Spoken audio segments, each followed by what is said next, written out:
Hi, I'm Liam Dann, New Zealand Herald Business Editor at Large, and this is a podcast about our relationship with money. We're not going to tell you how to get rich. We're not going to try and pick the next interest rate move. In this series, I talk to some interesting New Zealanders about how money has shaped their lives and what they've learned about it through the years. We're brought to you with help and support from sponsors Milford Asset Management. Today, I'm talking to Kiwi broadcasting legends, breakfast hosts at The Hits, Jono and Ben Boyce, otherwise known as Jono and Ben. Hi, guys. Welcome. Hey, how's it going? Glad you got the script about Kiwi broadcasting legends that I sent through there, Liam. Absolute legend. Jono put that in there and I hope that you'd say it and you said it, so that was great. No, it's good. Well, I've been watching for years. My kids watching and listening, but the kids, have grown up and started enjoying what you do. It's amazing now. Ben was saying he went to 660 and, sort of 21-year-olds coming up to him drunk on a premix, bloody, what are they drinking nowadays? Pals or something. And going, I grew up with you as a kid. Big part of my childhood. You're like, oh my goodness. Have we reached that stage? Oh dear God. Well, it was pretty edgy. It was 7:30 for a while, wasn't it? Which it was. That's when we'd softened it. It started at 10 o'clock on TV3, and then a lot of parents would be like, oh, me and the kids sit down and watch, and we're like, this is shocking parenting. Having it at 10, but then it moved to 7:30 and became somewhat more palatable for and now we're on the hits. We're just slowly going down the ladder to more family-friendly content. Infiltrate or infiltrating, That's right.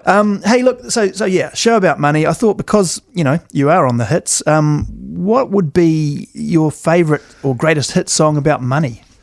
I'm going to go Mo Money, Mo Problems. Yeah. We played occasionally on the hits. No, yep. Notorious B.I.G. No, but it'd be nice to have that sort of problem, wouldn't it? Have so much money, you have so many problems. But I guess it happens. Hey, well, let me jump back then, because I always try to ask a little bit about your first memories of money, and do either of you or both of you remember, first holding money? What sort of pocket money you? I remember one of my first memories of money. I remember my dad, and I think it was one of those trying to teach me a life lesson, that he got given a 10-cent coin change when he should have got 5 cents. Yeah. And he didn't realise until about 15 minutes up the road we were driving, he's like, I'm going to go back. They gave me too much. This is a lesson in honesty. We drove 15 minutes back. The place had shut. He put it under the door. The people wouldn't even know that he put it back. He said, see that? That's about honesty. And it has to be fair, it's stuck with me today. Yeah. But what he spent on petrol, turning around. Doing that today would have cost them hundreds and hundreds of dollars in petrol. So that was a real memory I had about teaching me about honesty and money. And so I guess it kind of has stuck. Yeah, my first vivid memory of money was a primary school friend, Leon Petraska, and I remember it like it was yesterday, and it was about probably 6 or 7 years old. And he had drawn out a whole investment plan. As a 6-year-old, he had his money, his savings, what he was putting it in, what he spends it in. And I was just like, whoa, what is this whole environment? And their whole family actually had that set up with the boys. I think their dad might have been quite a successful businessman of some sorts. But they had it bred in them from a very young age. Like, I just want to get a 50-cent mixture from the dairy. And I got 10 cents extra, so I'll have to go back and put it under the door. But I don't know what he's doing now. But I dare say he might be running richer in jail. Richer in jail, that's what they say. But that was my first memory of what money is. So both of you, was it sort of a fairly typical Kiwi upbringing, pocket money, without money being central to? Yeah, I'd say so. Pretty standard in New Zealand. We lived at the school. My dad was the headmaster, so we lived at the school. So the school was kind of my playground as such. But apart from that, it was pretty. It was the average Kiwi sort of growing up, I think. Did you have those ASB savings wallets at primary school? They would come in like cardboard, and you'd have to put your savings in each week, and they'd put them into the account. Yep. But I go back to the wasn't even post office savings account, but and you'd put in 20 cents every week or something. Just to get the habit going. And then I became bloody shocking with cash. I remember when I must have been 18 when you can get your first credit card, is it? I was like, this is wow. So I ordered a credit card, and then I got home from a Saturday night out. And Mum said, oh, there's some mail for you. And, it was Sunday morning. I was like, oh, this is a credit card. It's got a $1,000 limit on it.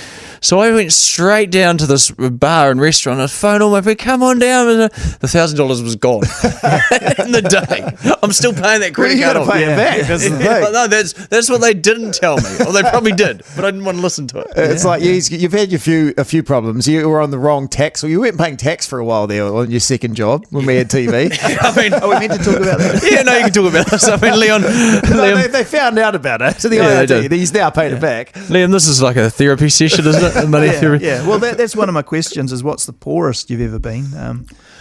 Well, you work in broadcasting and the media. Jesus, I tell you what, when you first start out in this game, it's essentially child labour. I don't know how they've got away with it for so long. But yeah, I was sleeping out of my car in the work garage at MediaWorks for a while there, and that was also I love this job, and I'm sure you guys do as well. And so I was willing to do that, and I didn't care that I was sleeping in the garage. I mean, it's a great story to tell now. Yeah. But that age, I didn't care. I was like, get up out of the car, and I could do the mid-dawn show, and I was not actually getting paid to do that mid-dawn show live for about 2 or 3 years. And my wife now, she actually worked at MediaWorks. She gave me a job sending out calendars and books to old people from the talkback station over there. Yeah. So that's kind of how I got my money there. But it was certainly week to week. But you didn't, when you're doing what you love, you don't. I would have done it for free, Yeah. I was same here when we started the first TV show for Sky Sport. I remember going into the meeting and we'd made a pilot, and they're like, "Can you make it in a month? We want 6 episodes in a month, and you'll get 20 grand." So, and we're like, "Oh my god, this is like 20 grand! This is unbelievable." We're like, "Absolutely, we can make this in a month, 6 episodes." And then we left the meeting, and we went, "We need to buy a camera because we didn't own a camera. That cost 10 grand." And suddenly we're like, "Oh, okay, so now we're going to make 6 episodes of TV for 10 grand." I don't think any of us slept making the show. We had to stop our jobs. We did it, but you did it for 10 weeks basically to make the show. But again, you do it because you love it. You don't get paid. You do it, and you want to do it, and it was a really great opportunity. You live on radio station promotional products. That's your diet. food. I've often thought it'd be a great one, like for the Herald newsroom team, to get a junior guy to just see if they could live, when we're back to normal anyway, live off the free stuff that comes in. Exactly. You can. And there was It's not healthy though. It's usually There was a wonderful time too when compact discs were there's 3 old men just regaling tales of old technology. Yeah, I remember this one too. CDs, and you could take the CDs down to Real Groovy, yes, to Real Groovy, and I'd end up with because I was at the Rock at the time, and they're like, "Why have you got 39 Nickelback CDs?" I don't know, mate. Just take some them. money. We'll give you $9 for them. Okay. Yeah, we used to hang around Russell Bailey at the Herald. Oh, of course he would have. Yeah. Cool. So both you guys, was it straight out of school? Did you always want to be in broadcasting? And did you do broadcasting? Yeah, school I did and stuff? broadcasting school. So that was pretty, that was living on $2 rice in Christchurch, and like trying to hustle your way around to weekend work and stuff as well. You did a 6 month course, Grueling 6-month course. It's right in the broadcaster ears today. That's right, the grueling 6 months. But yeah, same sort of thing in Wellington, and you're kind of just surviving off nothing, it's quite an interesting commentary of where you are in life, what you need to get by. Yeah. Isn't it? Yeah. I mean, you can kind of, I guess, life's simpler in a way when you look at it. You've just got to eat, be housed, even if it's in a car in a garage, and but you're going somewhere as well. Like, I think there's a sense that you're like a lot of times with money and finance, people need a sense of progression, and those early stages of your career, I guess that's all coming from, trying to get somewhere, trying to get to, and it's not so much about money. I guess it's about the goals you're setting, right? Yeah, no, you're right. And as we go back to the beginning of this podcast, mo money, no problem. I remember filming something a few years into our TV show. We filmed something in Castle Street in Dunedin. You remember that? And going into flats and go, oh my goodness. So this was us probably, 5-10 years before that. But, That's right. but these kids, they're loving it, and they're you're happy. like, geez, they don't even have soap in the bathroom. No, remember I was standing on the lawn, and then the students were like, "Oh no, wouldn't stand there." I was like, "Why wouldn't you stand there?" They're like, "That's our vomit pit." They designated. But you're right. They couldn't have been happier. Those castles. Well, probably now they've all got COVID. They might be a bit happier. Yeah. Hey, look, so you've both kind of answered sort of. I mean, money. I'm guessing from childhood and looking at your career ambitions and things like that. Money wasn't a primary goal. No, not really. I mean, I feel like you could be doing jobs, to earn a lot more than what we're doing. But, you do it for free. You still want to put in the hours because you love it and you feel very thankful to do it. Yeah. Yeah, I guess what you lack in money, you make up for reward and achieving things that you've dreamt of since you were a child. Doing this gig. Yeah, and a job that's not boring. Maybe, I don't know. Do you guys ever do jobs that you just thought, I don't want to do this for the rest of my holiday life? jobs? Yeah, I worked in a plug factory, putting together electrical plugs for about 6 weeks, making plugs. Jono, every time I talk about Jono's eyes glaze over. Like, here's the plug story again. Yeah, I want to electrocute myself. I don't even know what part of the plug I was putting together day by day, and I was like, looking there and watching the clock each day and going, I can't wait for it to tick to 5 o'clock. And I was like, hey, I want to have a job where you really love doing what you're doing, and you'd rather don't mind if you don't get paid because you just love it. Yeah, I have forgotten what the question is. Oh, jobs earlier. Jobs. Did you have holiday jobs or school paper? You worked as a waiter. I was a waiter at Ellerslie Racecourse. A shocking one. Yeah. I walked out halfway through a shift, and I remember because they were doing catering for the America's Cup years ago. And it's those massive, you just have to all go out with meals at the same time. Oh, enormous. And I was dropping champagne on poor people, and I got back and I was like, back to the kitchen, I was like, this is just not for me. So I walked out on the job. And it was a shocking thing to do. I wouldn't try and instill that in my son now. And then the worst thing was, I'm like, oh, they're going to be angry. I'm going to get a call. Then I was rostered on next week. So I had no impact. My departure, didn't know if I was there or not. A flamboyant statement. So I'm out. I'm done. But yeah, no, that was not a great thing to do. So that was probably my first job where I earned money. Yeah. But I really didn't enjoy the work, and that's not to say the hospitality. People love hospitality. Yeah. It just wasn't for me. Yeah. Much like me in the plug factory. People actually were loving what they were doing, but I just couldn't get my head around it. Yeah. It just wasn't. You kind of famously have or I guess you still have a pretty nice classic car. I mean, that must have. Did you get that early on? Or? Yes. When did I get that? I got that a week before we got married, so it was ideal timing. And we got it it was a Holden HQ, which I've sold now, unfortunately. But that became quite expensive, didn't it? That was nice. Now, if we're talking about money, that was a shocker. And it was a daily driver. Yeah. And the gas. We talk of the gas prices now. Imagine if that thing was around now. Yeah. Just a nightmare. And it was just mechanically. I don't have any skill bone in my body. You need to own. You need to have mechanical skills to own, right? So you can just tune it up. That would be my advice to anyone getting a classic car: is have some knowledge on how to fix it yourself. Otherwise, it spends a lot of time in the mechanics, and you end up paying for it. Yeah.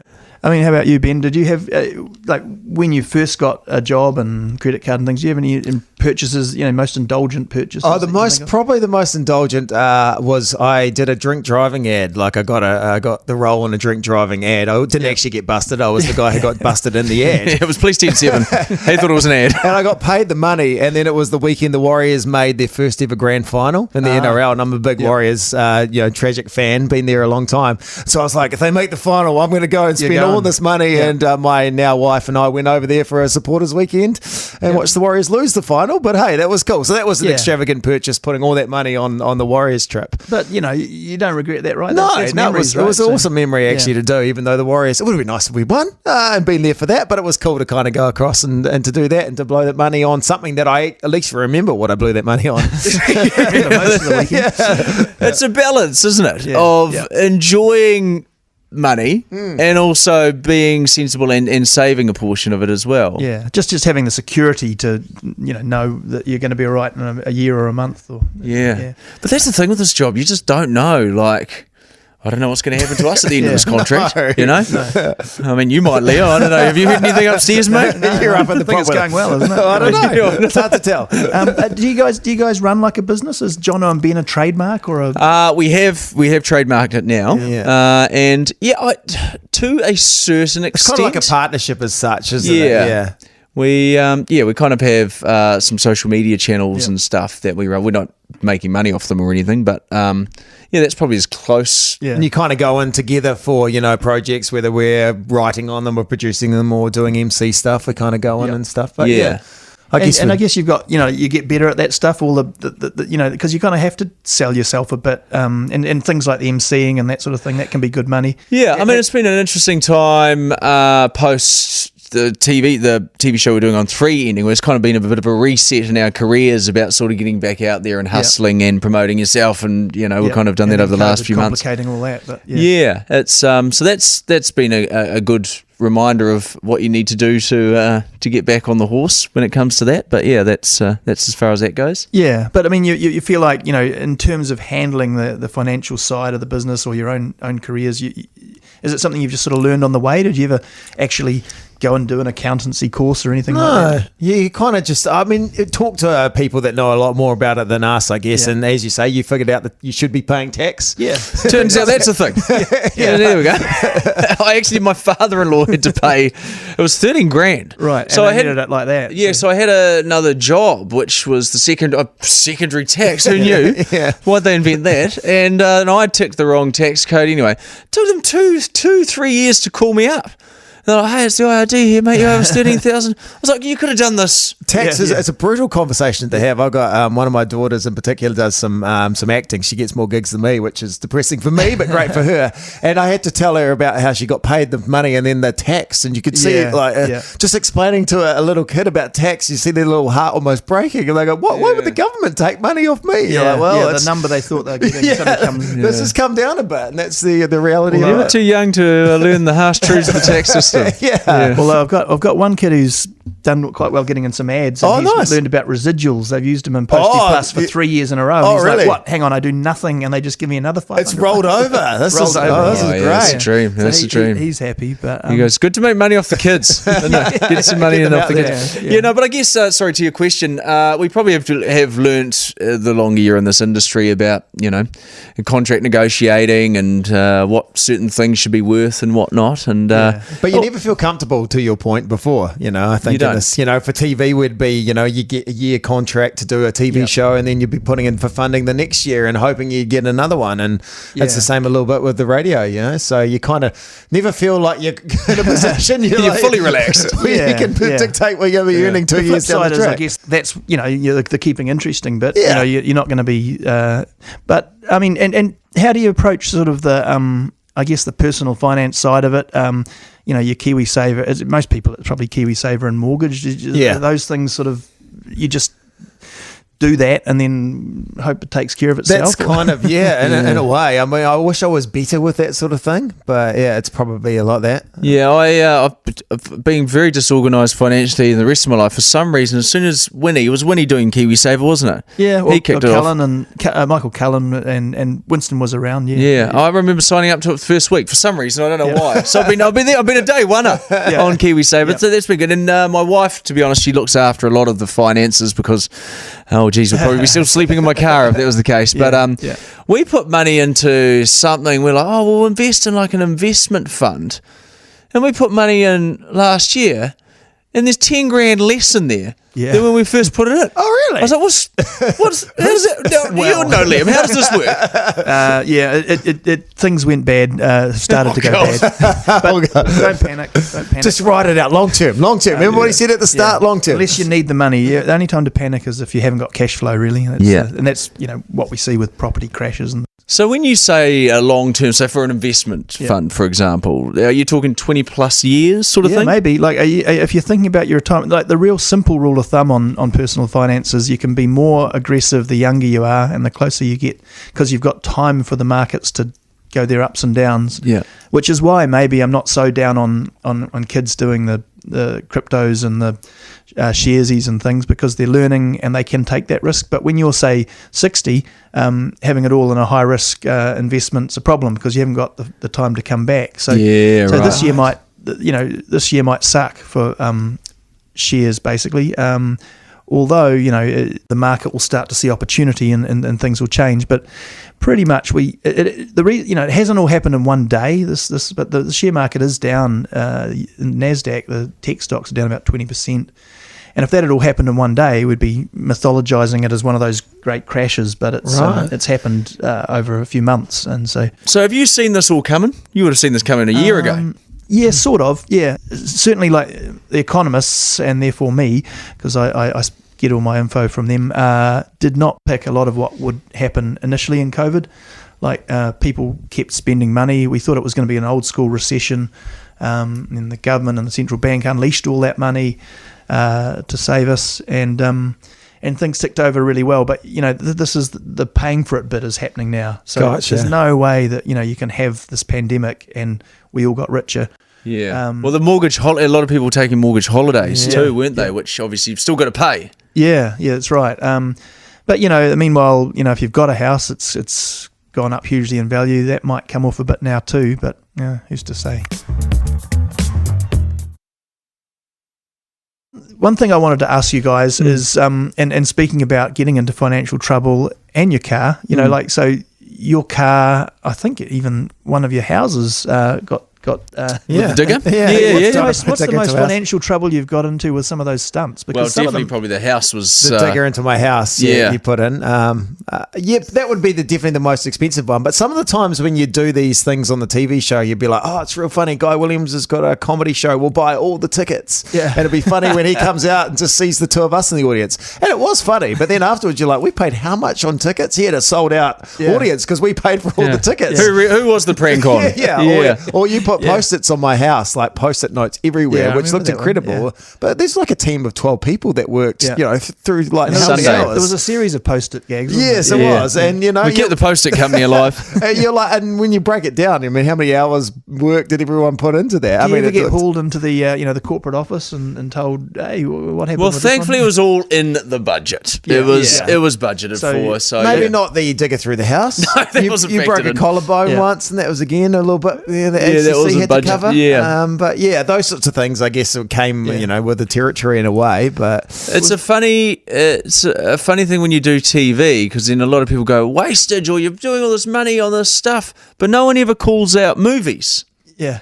You always raise that point. Yeah, how many explosions how many cities did Dwayne The Rock Johnson destroy? And no one's ever like, hey, Dwayne The Rock Johnson, bloody irresponsible spending. Yeah, you're right. I guess for something like that, is there insurance involved? Or? There would. Yeah, well, MediaWorks I would have had insurance, no doubt, and they certainly did use it a couple of times over our careers and stuff. Yeah, but try not to have that happen too often. No. Jumping around a bit here, but another sort of more traditional question is: have you guys? What's the best advice you've ever been given about money? Do you recall anyone ever, or a person who's been a good influence to you? I guess Annie Pryor, my mum would always go, "May a borrower nor lender ever be." Yeah, that was always never lend money. Never borrow money, and then that was always. Then you went out with the credit card. And then I went and got a credit card. Was it before or after that? But she was always like, if you're gonna lend money to someone, it's almost just don't expect it back. Well, that's kind of her theory. Yeah, I would say this is from my own personal advice: don't go out for a meal with Jono, because he's one of these ones that orders a lot more stuff, drinks. Last time he ordered a steak for 2 people, we were out for dinner, and then he was like, hey, we'll split the bill at the end. We had about the same. No, we didn't. He's always going on about the split bill. The split bill situation gives me a lot of anxiety when we go out for dinner with a social setting. Are you a bill splitter? I am now. I used to worry a lot more about it, but people go swings and roundabouts. It evens out, and I was probably on the edge of being labelled the cheap one, so I've kind of relaxed about it. Yeah, I try to, but he likes a split bill. I feel like people like Jono goes, it all evens out. They're the people that are buying the more in that situation. Well, that's where actually I went away for a boys' weekend recently, and one of the guys did a whole spreadsheet at the end, so we were all happy. It was all like who'd done the shopping, and that is smart. Spreadsheets are a great call. Yeah, so I guess that's it, isn't it? Like the being financially successful enough to not worry about splitting the bill at the restaurant is probably a good place for some people. I think John Key said being wealthy is just not having to worry if the fridge breaks down. Yeah. Do you guys feel like you got to that place? Yeah, I feel comfortable in life, but like you say, in this industry, you're never comfortable. Really, we've got this mortgage that's hanging over our heads for 30, 35 years, and I'm like, I always do the maths on it. I'm like, okay, it's 2022 now. Yeah. So in another 30 years, am I still going to have to be doing this in 30 years? Because I don't even think radio is going to be a thing. You'll be podcasting and beaming into straight to people's brains. Yeah, and I guess the TV show ending, while we've done other TV shows since, it gives you a good taste of reality of what can happen. Just in case Michael Bogg's listening, radio will be radio Radio's going to be out forever. We're going to be on it Thanks forever. to NZ Me. That's right. Podcasts, yeah. Look But at that really- newspapers. They said newspapers were dead. Exactly. No, you did right. You did right. There's always going to be that need for local information.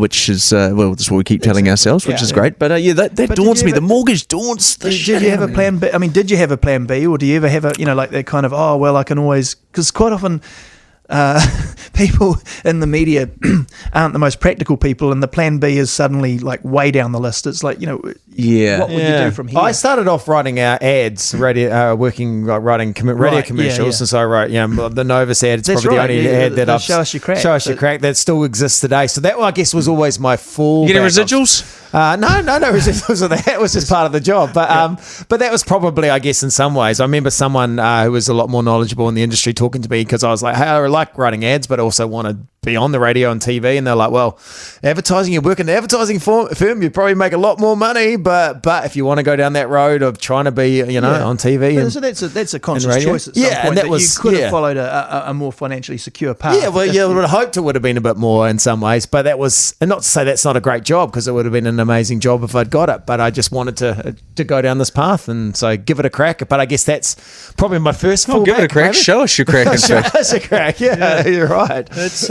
Nice one, Novus. Thanks, Novus. They can help sponsor this podcast as well. Yeah, it's I don't have a plan B. I like lawns. Mowing lawns. I enjoy mowing lawns. I like writing stuff, scripts and sketches and things like that. So I'd hope that maybe you could get into no matter how old you are, you can still write. That's right. Even if you're not the one telling the joke, you could be a comedy writer. And I guess, but I actually hate to think about it, but it's probably a reality that you do really need to think of it. Sometimes if work is stressful and you're on your way in and you see the guy mowing the lawns, I sometimes think, it looks, it looks all right. But then I'm like, the novelty would wear off at some point, wouldn't it? Yeah.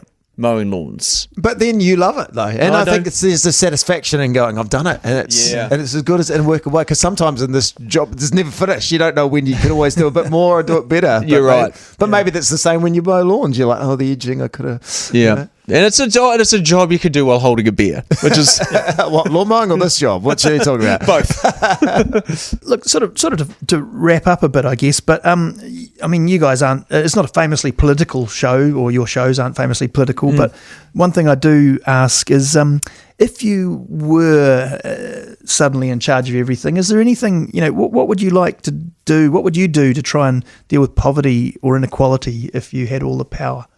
That's tough. Gee, that's a big question. It's a question I think they put on the politicians, don't they? And they will have varying answers on. Yeah. Because you don't want to, as New Zealanders, you want to see everyone. You don't want to see anyone hungry. You want to see everyone, being able to have the basic needs and stuff as well. But then you don't want to stop people from succeeding as well. So it's a real tough balancing act. Yeah, I think also, and I don't know if this would fix the problem, but financial education from a young age, I think we could all benefit from. It would have been great for me. I'd love that. Yeah. And even going to the extreme in primary schools, actually talking to kids about money and finances, and because it's something that you're going to have to deal with for the majority of your life after you finish school, sometimes while you're still at school. And so having that in the education system, I think, would help a lot. It's an interesting answer because, this is a show about money, so that's great, but also it's the same answer that I've got from, billionaires. Well, there we go. and some of the New Zealand's top corporate people. Yeah. That sense that maybe people like us have able to bumble our way through, and maybe there's a bit of coming from a decent, we've got our white privilege and all the rest of it. But for some New Zealanders, there's just, there's no chance. They don't have a clue how the credit card works. They get into the debt, and that's it. They haven't got family to help them out and all that sort of stuff. Yeah. No, I saw Trevor Noah on there, who does the Daily Show, does a great job of that, talking about this kind of a thing. Some people say, obviously, you need to work hard to succeed. And he's like, that's true, but there is a certain amount that you said before, the luck as well, and you can be the hardest working person out there, but if the luck doesn't go your way, it doesn't work out. So there is a balance of having that as well. I thought was a really good point. Yeah, and it's knowing once you start earning money, or if you're borrowing money, what to do with that money. Yeah. and how to use it. And that's when the luck can go your Yeah. way. Yeah. You can put in an investment that goes well or not. Yeah. And also the old, if you come into some money quickly and back circle round, the more money, more problems. People can get into all sorts of strife just having a little bit at the start. Yes. Yeah, well, I mean, you hear, so many stories of famous NBA players or, boxers or whatever who come into millions. Then just 10 years later, they got nothing. Yeah. Yeah. So I think probably internationally, education about finance would probably be beneficial. And vote Jono Pryor, the next general election. Yeah. And financial education in schools. Hey, look, no, thanks, guys. I think pretty much nailed it. I'm going to leave it there. Thanks for talking money with me. No, it was lovely. Thank you for having It's us. the smartest thing I could ever say I was part of. So thank you for having us. Cheers, guys. Thanks, Liam. And thank you for listening. If you've got feedback, drop me a line at liam.dan@nzherald.co.nz. Follow Money Talks on iHeartRadio or wherever you get your podcasts. New episodes this season are out every Saturday, and you can find more business news in the New Zealand Herald or at nzherald.co.nz.